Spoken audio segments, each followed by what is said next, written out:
recording is offered as a general source of information only. Contents are not intended as a solicitation to buy or sell specific investments or to provide tax, legal, or investment advice. Always seek advice on your specific circumstances from your financial advisor. Views of guest speakers may not be shared by Cory Vance or Arctic Fox Financial, Inc. Ready to get started here. So what I'm going to just do is, first of all, thank you all for attending tonight. This is the first of hopefully many open office hours. I hope, first of all, that you can see and hear me clearly. If not, please, perfect, good, okay, thank you. So I'm just going to firstly introduce the idea here, introduce myself, and then introduce my special guest, and we'll take questions throughout the remainder of the hour. We got 45 minutes left, and then if there's no questions or a lull in the questions, we'll just chat back and forth about the topic of the night. So I'm Cory Vance. This is my open office hours, Tuesdays at 7 p.m. normally.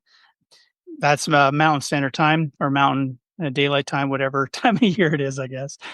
So what I do is I help small business owners grow their business and portfolio wealth together so that they have a sellable business that funds their lifestyle now and their retirement later. A lot of financial advisors don't know what to do with small business owners. They haven't really run a small business, or maybe just their own consulting or their own financial advising business, but haven't really run a brick and mortar or a business with locations and multiple locations, multiple staff, this kind of thing. So a lot of financial advisors don't know what to do with small business owners. And they also, or they have a very high investable asset threshold, often $500,000, $1 million if they've been in the business for very long. So that's a barrier for a lot of small business owners to get into financial advice, financial planning's realm, right? So I don't have a minimum.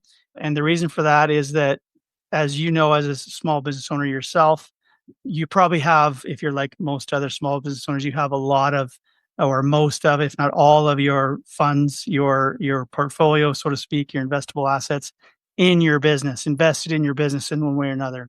And that's understandable. I've been there before. I used to run for, about 15 years.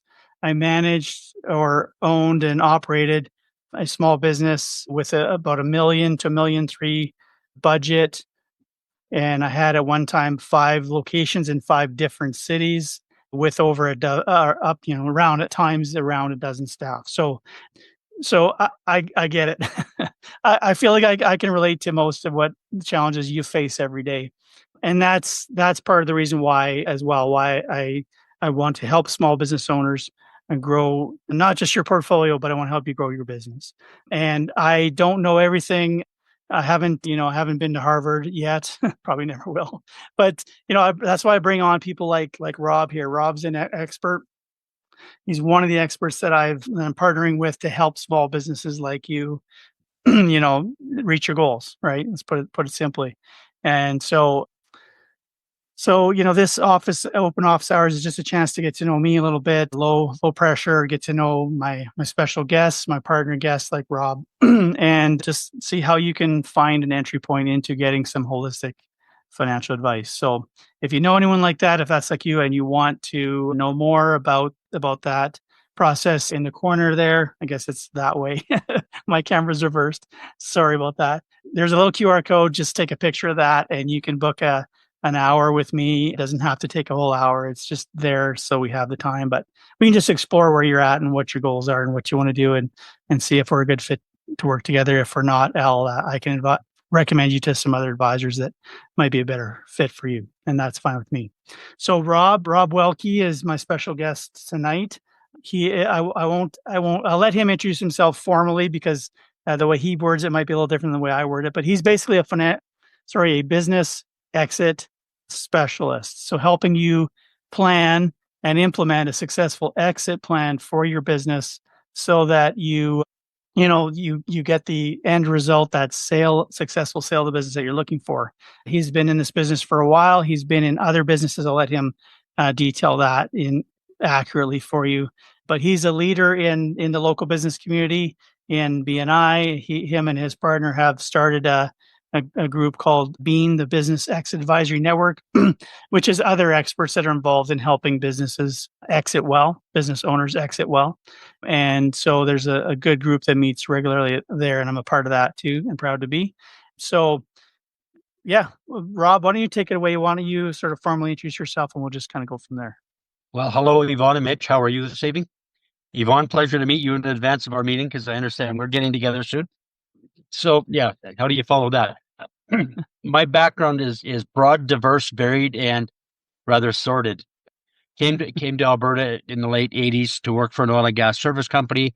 Did that for 5 years, broke away from them, started an environmental services company in 1991 with an associate, raised $10 million, went public with that company. I left that company when we went public 4 years later and became a financial advisor like Cory. Spent 10 years in that industry. I left the last business because I just didn't like the board of directors. And one of the big things about me is if you're not a values match, we're not going to be able to work together. So left that, became a financial advisor for 10 years when one of my clients approached me and said, "Hey, I know who you are. I know what you do." He says, "I want you to help me start my business." And actually, he had just started it, but he said, "I want you to come help me with my business." So I did that on a consulting basis for a little bit while I was still an advisor. And then he came and said, "Hey, I want you to come full time with me, help me build this business. I've got some great plans." I liked where he was going. I sold my practice, became the partner in the business. Essentially, we grew the business to $5.5 million, had 42 employees at one point. They're currently now sitting at about 80 employees since I left. And then he passed away from cancer in early 2017. Mm. And unfortunately, as a result of that, I was left with holding the business for about a year while his wife was in mourning. Had some challenges at that time because of the nature of the oil and gas industry at that point. And when she came back, it became pretty obvious that the two of us were not going to be able to work together. So in 2018, I exited that business and took some time off for myself to recover from all the stress I'd been under for a few years, and had some thought about what am I going to do now? What's going to be different about what I do going forward? I've always created my own job. So ever since when I started that company in the early 90s. So I said, you know what? One of the things that I realized is that there's a lot of business owners that don't understand what it takes to sell a business. We actually went through the process in three of my businesses of selling them. In one case, I was successful. In two cases, we were not, and that was only because of the price of oil falling through the floor. But the deal was done. It was all subject to financing, and it became a funding issue, and we'd lost the deal as a result of that. But what it did teach me is that selling a business is way more difficult than starting a business. And a lot of business owners don't understand what's at stake because, quite frankly, somewhere between 65 and 90% of their net worth, depending on the style of business they're in, could be wrapped up in their business, and it becomes illiquid capital or trapped capital. And they need to figure out a way to get that out. And the only way to get that out is to create a business that's sellable, not a business that creates a lifestyle. So that's when I went on my journey to find out more about exit planning, became a certified exit planning advisor in 2020, and continue to do that work as we go. My partner and I developed a proprietary process that's gaining a lot of excitement and traction in the exit industry from advisors, particularly in the US, because there is no formal, actual hands-on process to walk people through the exit planning and execution piece. So we've been talking with various software platforms and other advisors on how to execute and get that out in as many people's hands as we can. But in the meantime, we actually do the work as well. So we're not people that just wrote a book. We're not academics. We do the work. We're engaged in the work currently with 5 clients, looking at onboarding another client next month, another client in November for sure, and then maybe a couple more in the next month or so. So that's me. That's my background. And that's what I do. Nice. Thanks, Rob. And the thing that really got me interested in talking to you in the first place was, I mentioned this business that I ran, $1 million budget and 12 staff and 5 locations and all that. When I was running that business, I didn't go to business school. So when I was running that business, I struggled with all kinds of things. I struggled with HR issues. I didn't have an HR department. I struggled with, employees stealing from me, and I struggled with, just everything, landlords. I struggled with customers sometimes that were unreasonable, or, all the things that businesses struggle with. And I went to the advisors I had at the time, my accountant, my lawyer, and I said, hey, I really need some help with this part of my business, this other part of my business. Who do you know? You guys have been around a while. Who can you recommend me to help me with this part of the business I'm struggling with? And they didn't really have an answer for me. And that it wasn't necessary. I don't hold that against them. They may have had their reasons for not wanting to refer me or refer someone to me. And part of that was the way, I guess, how I would say it is that I continued to struggle. I did eventually find some advisors with some mixed success, right? So the thing I like about you, Rob, is that you have not only the background, some skills, some processes, some expertise in helping businesses through one of the most difficult parts of the life of the business and the life of the business owner. And most business owners, I think they go into business. I think I may be proven wrong here, but I think they go into business partly for the immediate or short term or intermediate term the lifestyle benefits of owning their own business, right? But eventually they imagine, I think, one day I'll sell this or I'll hand it off to my kid or whatever, or someone will buy me out and then I'll have this great retirement. The problem with that is that I think around, and you'll know the exact numbers, but only around 10% of businesses actually get to the point where they have a chance to sell, a legitimate chance to sell. And many of those, I don't know the numbers, you can tell me, but a good number of those don't complete that sale process fully, either because the terms don't work out or the price doesn't work out or the owner, can't support the transition. There's just no plan there to do it. Someone comes Yep. along or they get sick or someone dies and then the business has to transition and there's no real plan. So I really like that you and your partner, Brad, have this offering. I think there's so many businesses that are going to transition in the next 5 or 10 years, and maybe you can just not to get too much into the numbers, but maybe just give us a little bit of a taste of what those numbers are, so we have an idea. Yeah, it's interesting. We are just having a conversation this afternoon with Community Futures here in Alberta. And we were talking about this, and there was a study that was re-released in January of this year with some updated numbers to it, and it was put out by the Canadian Federation of Independent Business. It's called the Succession Tsunami. It's a nice big report, and a couple of the things that were highlighted in that report that scared us and actually, threw cold water right in our faces, quite frankly, is that the numbers are worse than we thought. Right now in Canada, of all the small businesses that they polled, 76% of them want to be selling their business in the next 10 years or be Oh, out of their business in the next 10 years. Now, right.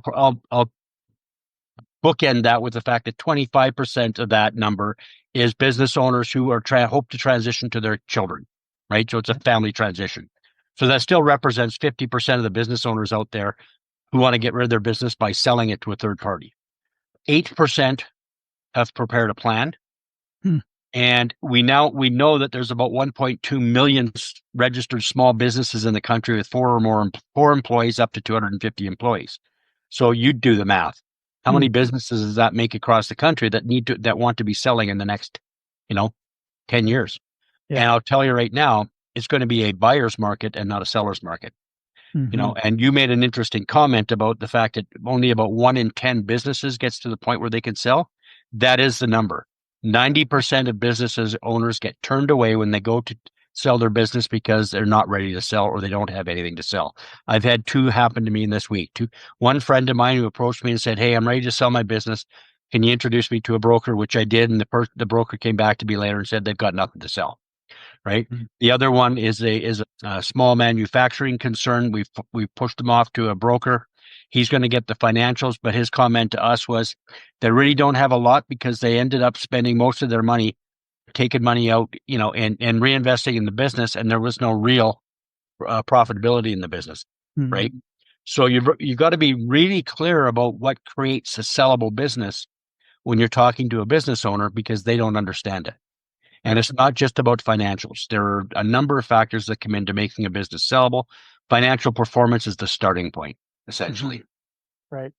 Yeah, and that's a great point. I mean, so many business owners, they treat their business like a personal piggy bank in a lot of ways, and there's a lot of what they call enmeshment of their personal and business finances, right? Yeah. And that's one of the tricky parts of selling is when it's really unclear exactly how much the business makes and how much it's capable of making, it's really hard to sell. It's hard to get someone to take a good look at it. And if your neighbor, your, I guess the words escape me right now, but another plumber, say you're a plumber, if another plumber has their ducks in a row and they have all their numbers lined up and they know exactly what everything is, they're going to sell and you won't, right? Yeah. Yeah. Because like you said, it's going to be a buyer's market. There's only going to be so many younger entrepreneurs coming up in the next 5 to 10 years, that there's only so many of them coming up that can or will buy a business, right? So the ones that start now to get their ducks in a row and get everything lined up have the highest chance of being in that 10% that we talked about, or ideally. And I know you've said your goal is to change that number from 10 to 20. And I love that, right? It's not just a matter of having, people we like win the lottery. We want more people to quote unquote win that lottery, right? So Exactly. And they should. They deserve it. I mean, many of these people have put 20, 25, 30 years into their business, if not more, and they deserve to have a no regrets exit, as we like to call it, right? And that exit should be they get what they deserve out of that business, and in many cases they deserve a lot because they've created a lot of jobs, a lot of opportunity for people in their communities. Many of them put back into their communities. They've got a family they need to support, and all of that falls apart if they don't have something they can sell at the end of the day, because a lot of their financial plans are contingent upon the sale of their business, right, because they don't absolutely, invest a lot of money on the side. It's all, I mean, exactly, that's my business. We in for 12 years. We didn't take anything out of the business. We invested everything back into the business to grow it to that revenue level that we had. right. And that's a great thing to do, if you have a specific plan and a strategy for maximizing that, whatever that end result, if it's going public, or if it's, I mean, if that's an opportunity for you, or if it's just, preparing for that eventual transition, that's a really great thing to do. The part of the problem with that is not just that only 10% get to that point at the end, but also if you're not careful, you can leave yourself short on the personal side, aside from what happens with the business, but you can leave yourself in a tricky position on the side, which puts more pressure on your business, and I think leads to more of that enmeshment of funds, and more of that not having the ducks lined up in an order. So Yeah. yeah, so It's that's interesting how many 25 and $30 million a year businesses where the owner has absolutely no savings, wow, right? yeah, They have a house in Arizona. They got a cottage somewhere else. They've got their house paid off, but they have no savings, yeah. right? Yeah, I'm sure, and it's fascinating that happens, right?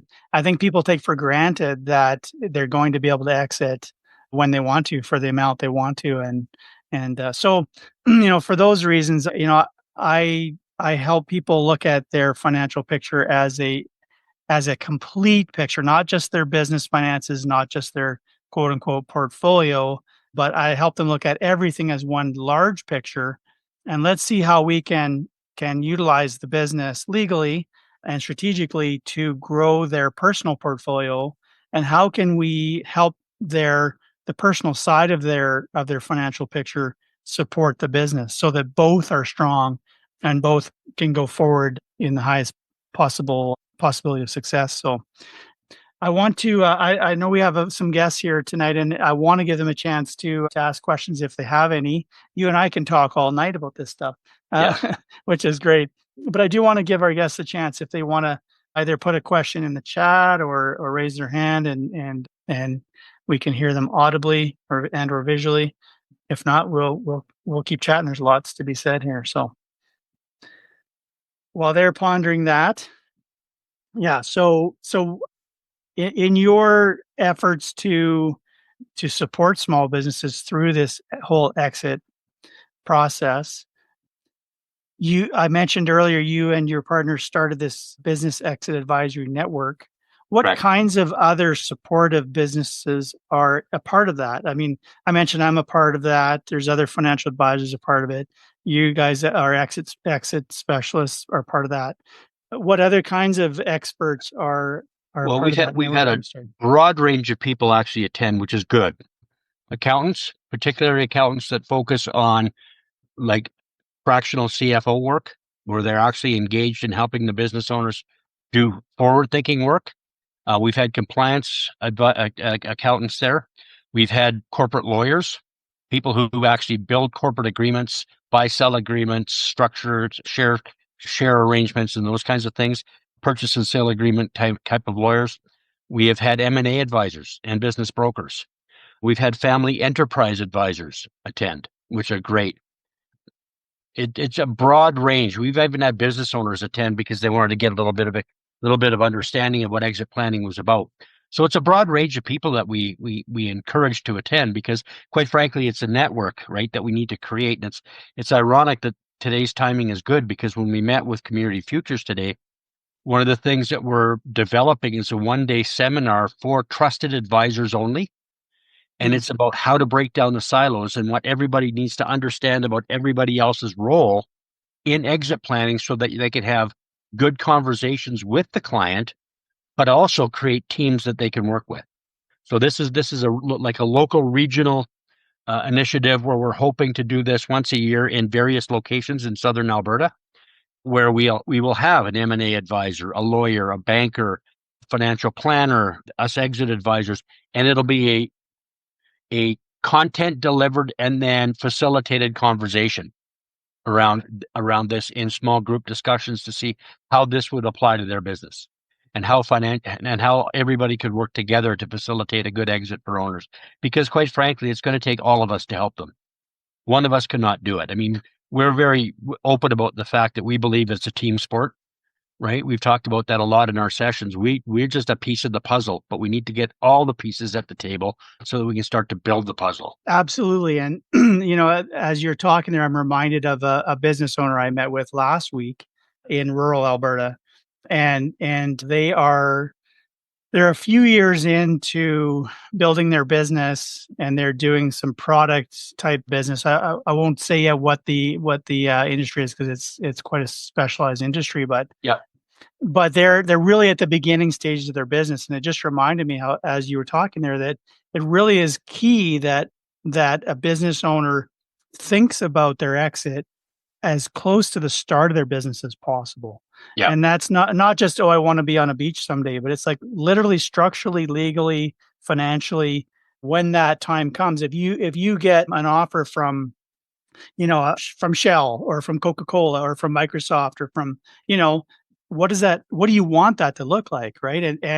And so if you start planning for that when you basically launch or as soon after as you can, you have so much more potential to get that result or even more than you expected. I think you mentioned at one meeting I was at that the difference in the sale price that you can get by increasing the profit margin of the business just a little bit can significantly affect the outcome price. And so I was thinking of that, as I was talking to these people out in rural Alberta last week. Like, there's so much opportunity in their business, but because that particular business is potentially so lucrative and profitable, there's also lots of opportunity to make mistakes on how they what they do with their money and how they grow it and stuff. So it really is important to start that planning early. Yeah, the earlier the better, because there's lots of tax opportunities you could take advantage if you have the right time.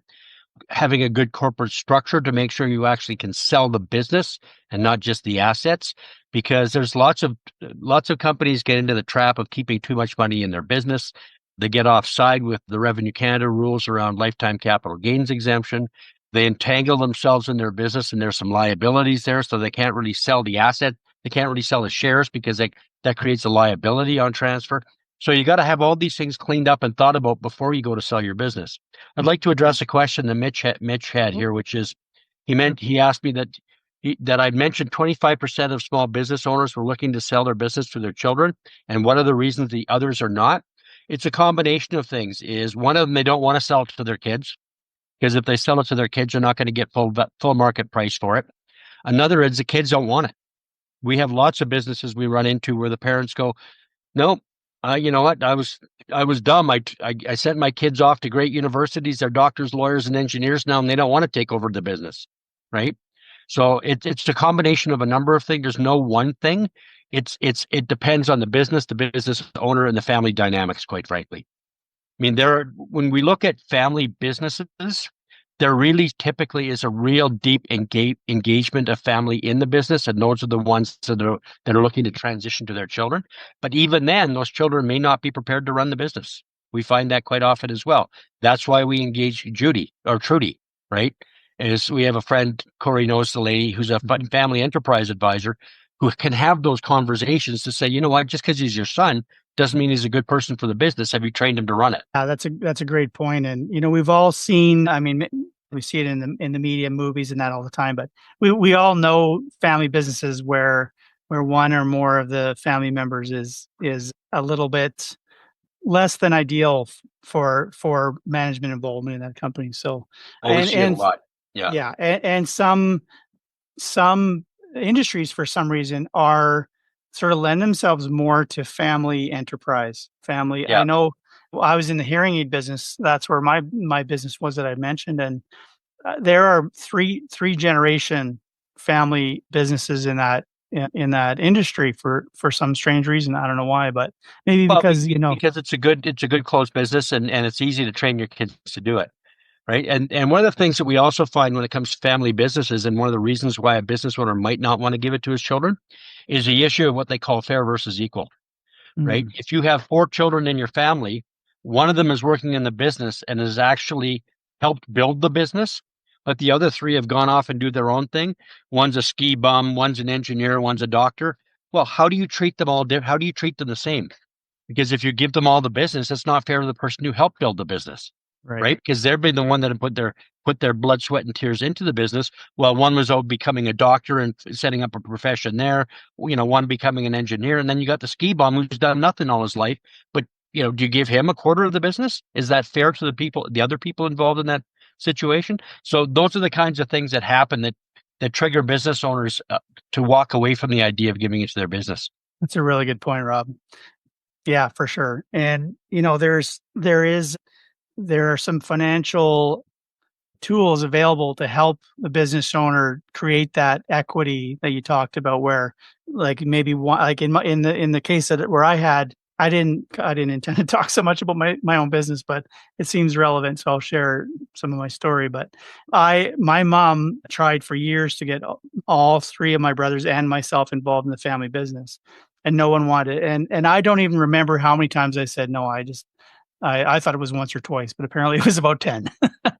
But eventually she came back around to me, and my first wife and her conspired in a way to get me to look closely at it, and I ended up doing it, right? And I was the only one that had any interest in it, and I ended up buying it. And she was had left the business before she had passed away, but had she not, there's some financial tools where a retiring owner can transfer the business or sell the business to one child or 2 children or some combination, and still provide some legacy for the other children in a way that's yeah. There's ways to do that. There's lots of different ways to do it, and again, it's a conversation of fair versus equal. But the other thing too is there's now some new rules coming down the pipe from Revenue Canada that will allow for the transition of a business to a family member in a family transition that will defer the tax triggering event.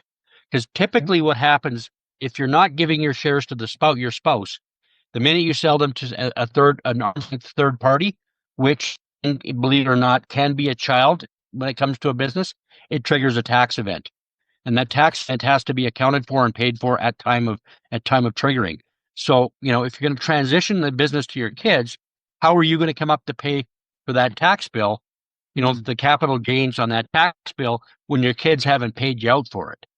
So it creates a real lopsided equation. So that's been known for a while. And I know that KLU, one of the organizations I'm a member of, they, along with the Family Planning Canadian Federation of Independent Business, championed this new legislation.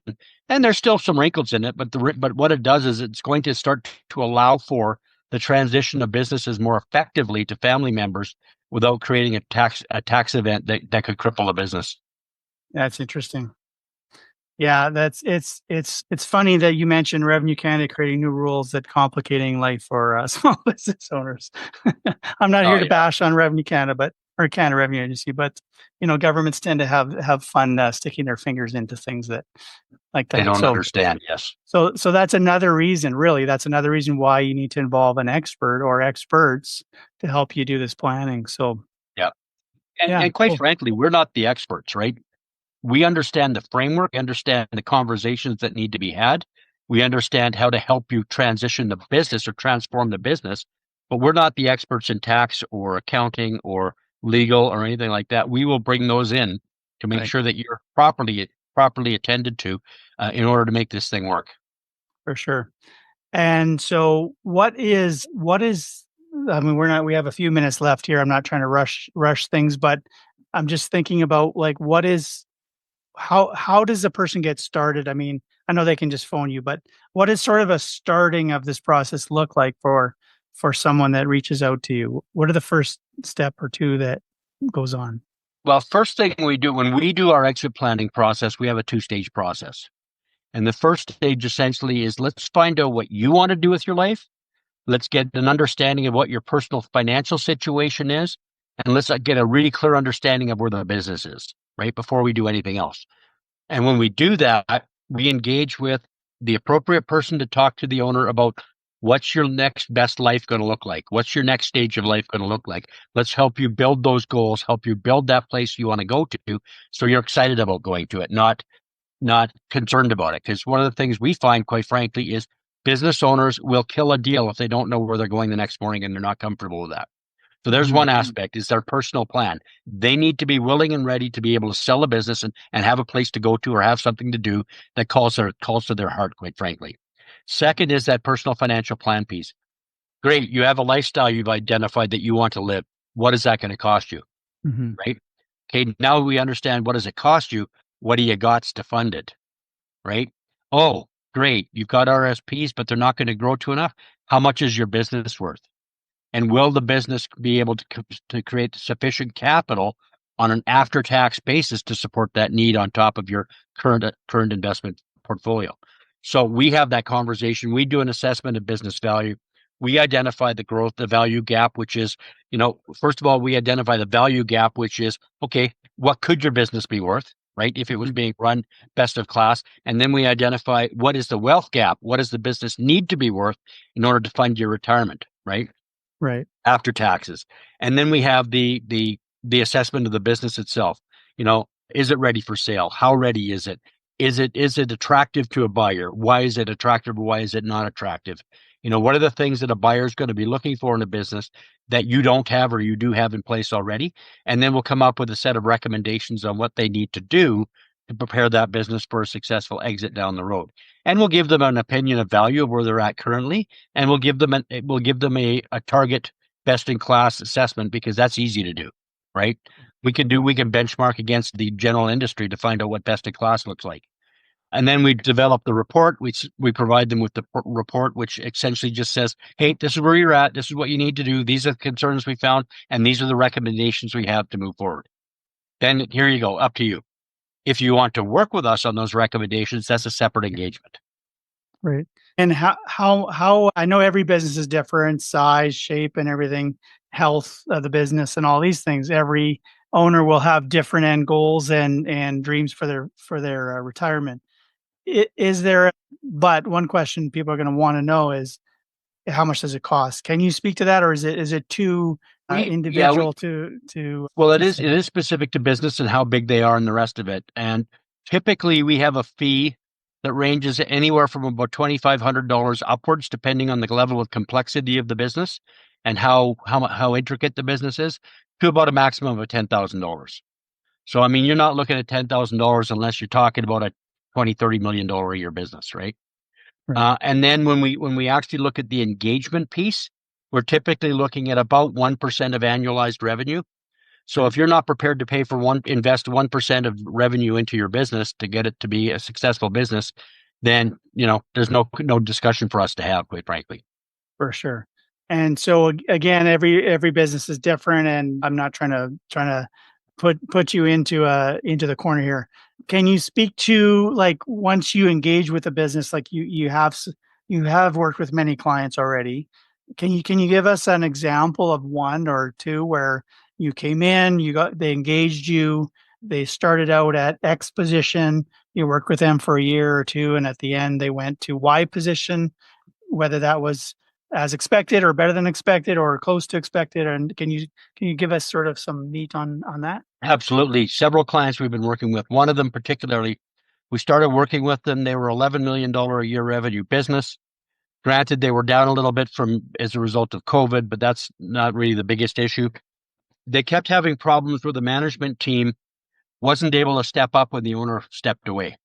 The owner wants to be out of the business in a certain period of time. And we actually were engaged to help grow the value of the business, but also grow the team. So they have an 11-person extended management team. And over the last 10 months, we've essentially gelled that team into working as a single entity. In fact, one of the success stories we have is the owner said to us just 2 weeks ago in a meeting in front of the whole team, he said, "You know what?" He said, I'm now starting to understand why you told me this is a 2-year process. First of all, that's how we prefaced it with. And then he said, but having said that, he says, I also understand what you've been trying to do, and effective today, we are no longer making me decisions. We are making we decisions. So he's empowered his team, his extended management team, to drive all the decision making in the company, because he's now comfortable that they're at the stage where they can actually drive the future success of the company. That's Right. So excellent. these guys they were good at what they did, but they weren't communicating. They weren't gelled. They weren't a team. There were a lot of eyes in the business. Right. And now they're a team. And now the business they're on track for $25 million this year. That's partly because of us, because we gave them a clear definition of their target market, what they needed to do, how they needed to set some systems up. And it's partly related to themselves and what they've done to empower themselves. So that's Well, one. And I have another business that I've been working with go for ahead. 2 years. Essentially didn't have much value because it was really not very profitable. Since that time, I've been working with him. We've identified new opportunities for him. We've created some business strategy around those opportunities. His focus is he wants to have a standalone business that he doesn't have to worry about. He can go away anytime he wants. He's still got 20 years before he wants to sell the business, but he wants it ready so that he doesn't have to be there every day, 7 days a week, and has the right team in place. So we've been building that all the way along now, and we've created a high level of profitability in 2 of the 3 divisions that he's created over the last 2 years. And we're looking at expanding market share and increasing his future potential, quite frankly. Excellent. That's amazing. That's absolutely amazing. And I'm glad you said what you did in that first example about the people effect. The business isn't just about money.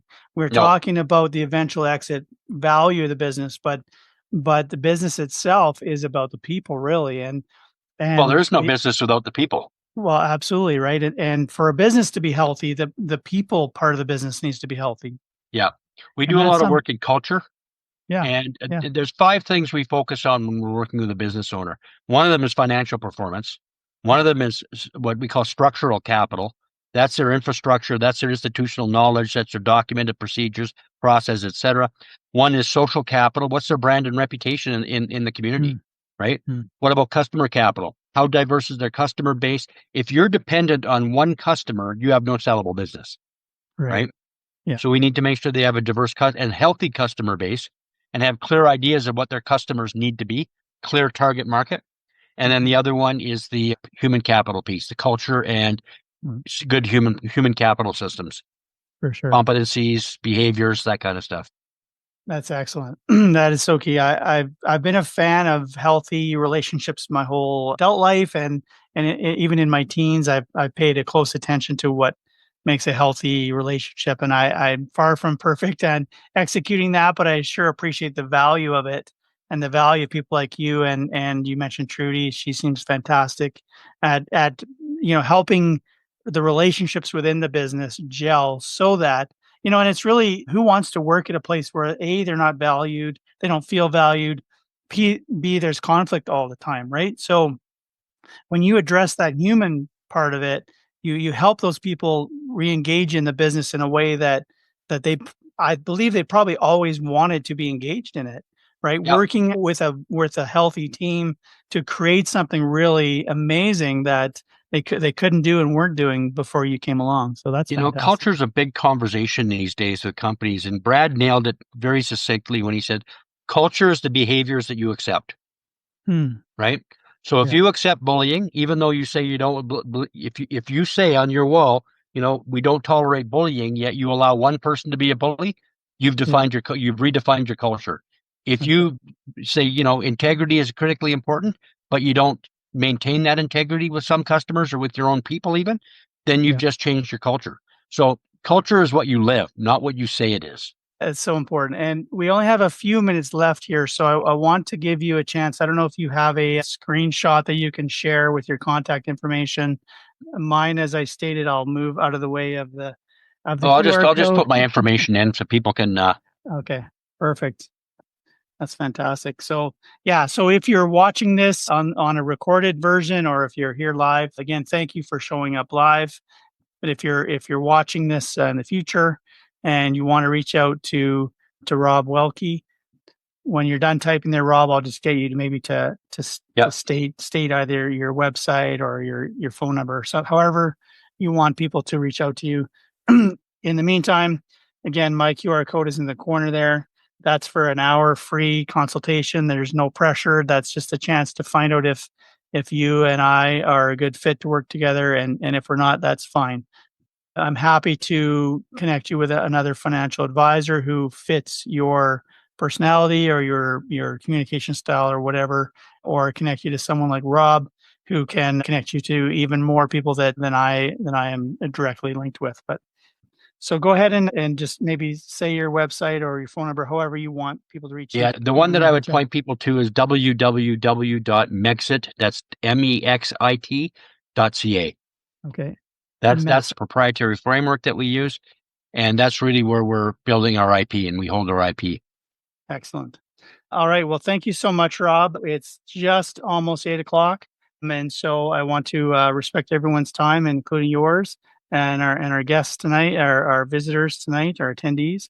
So please reach out to Rob. He's got some great tools, some great experience, and some great wisdom to help you plan a successful exit from your business.